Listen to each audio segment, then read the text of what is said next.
Hello दोस्तों, welcome back. अगर आप हैं बिहार बोर्ड कक्षा 10 के स्टूडेंट तो आप सभी का बहुत बहुत स्वागत है अभी के इस वीडियो में। अभी के इस वीडियो में हम लोग बात करेंगे कक्षा 10 हिंदी की और इसके सारे ऑब्जेक्टिव और सब्जेक्टिव क्वेश्चंस की। यही क्वेश्चन आप लोग के एग्जामिनेशन में रहने वाला है, तो आप लोग इस वीडियो को लास्ट तक देखिए और सारा क्वेश्चन आंसर को आप लोग नोट कर करके जाइए। यही क्वेश्चन आप लोग के एग्जामिनेशन में रहेगा। और साथ ही साथ आप लोग अगर अभी तक हमारे टेलीग्राम चैनल से नहीं जुड़े हैं तो उससे जुड़ जाइए। उसका लिंक आपको डिस्क्रिप्शन बॉक्स में मिल जाएगा।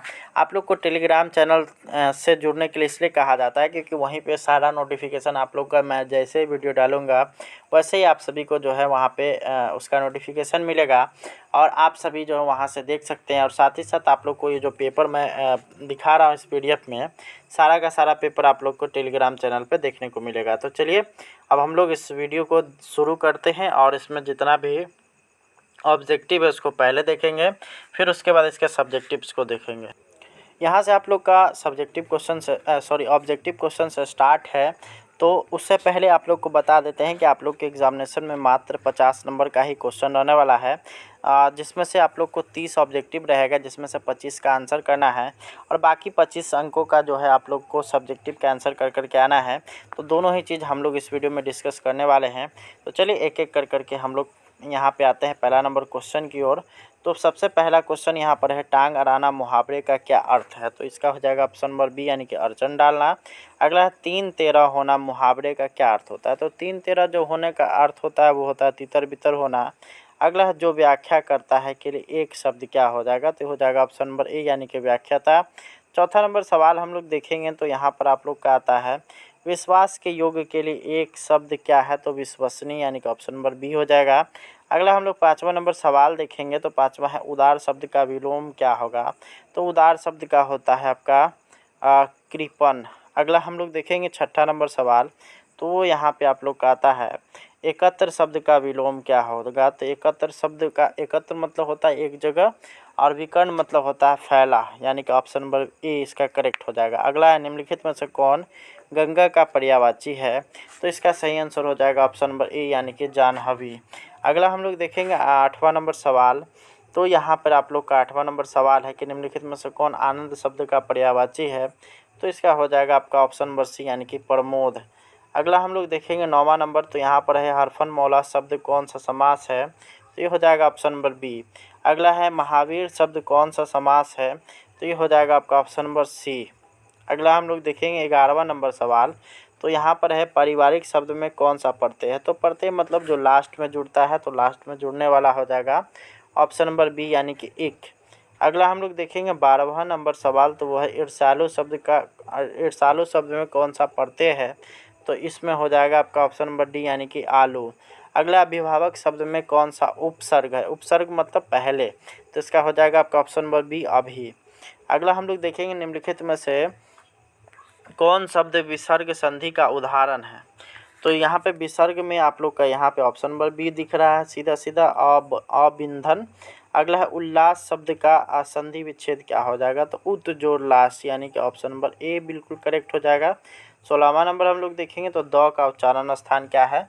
तो त थ द सभी का जो उच्चारण होता है वो होता है आपका दंत से, यानी कि ऑप्शन नंबर सी बिल्कुल करेक्ट हो जाएगा। अगला, जपूजी किसकी रचना है? तो जपूजी जो रचना है वो है आपका गुरु नानक की, यानी कि ऑप्शन नंबर सी हो जाएगा। 18वां नंबर सवाल हम लोग देखेंगे तो स्वदेशी शीर्षक दोहों की रचयिता कौन है? तो इसका हो जाएगा आपका ऑप्शन नंबर बी यानी कि प्रेमघन। अगला हम लोग देखेंगे तो 19वां नंबर सवाल है आप लोग का, माँ बेटे सधते नहीं है उससे, यह पंक्ति किस शीर्षक कविता से ली गई है? तो ये हो जाएगा आपका ऑप्शन नंबर ए यानी कि अक्षर ज्ञान से। अगला है, लौट कर आऊँगा फिर शीर्षक कविता के कवि कौन है? तो इसका जो आपका हो जाएगा आगे हम लोग देखेंगे तो ये हो जाएगा आपका ऑप्शन नंबर बी यानी कि जीवनानंद दास।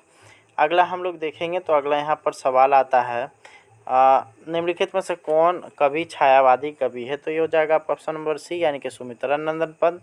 अगला है, किस देश के लोग बड़े बड़े नख रखना पसंद करते थे? तो ये हो जाएगा आपका ऑप्शन नंबर बी यानी कि गौर देश के। अगला हम लोग देखेंगे तो यहाँ पर आता है कि हु आर शुद्धराज किसकी रचना है? तो हु आर शुद्धराज जो रचना है वो है भीमराव अम्बेडकर की। अगला है, पंडित बिरजू महाराज की गुरुवाइन कौन थी? तो हो जाएगा इसका ऑप्शन नंबर बी यानी कि उनकी मौसी। अगला हम लोग देखेंगे 25वां नंबर सवाल, तो वो है आप लोग का मछली शीर्षक पाठ साहित्य की कौन सी विद्या है, तो ये हो जाएगा आपका ऑप्शन नंबर बी यानी कि कहानी।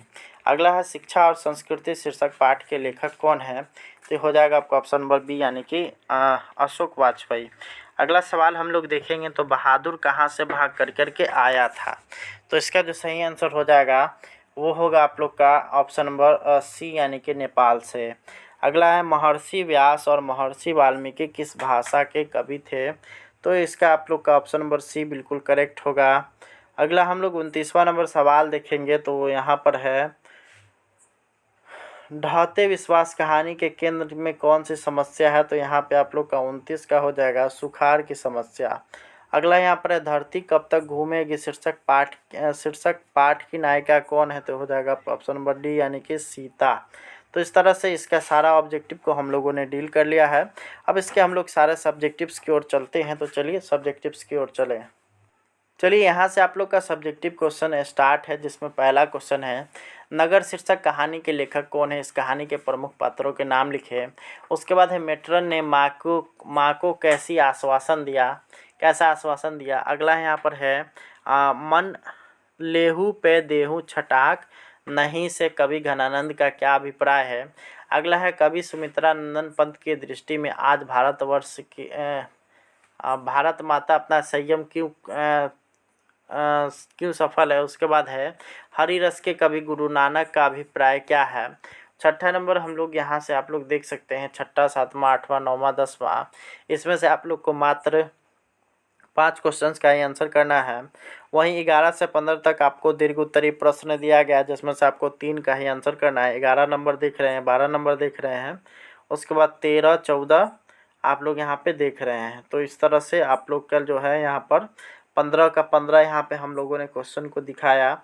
अब यहाँ पे इसका आंसर आप लोग देख सकते हैं, यहाँ पर आप लोग यहाँ से आ सकते हैं। दूसरा का यहाँ पर आप लोग का आंसर हो गया।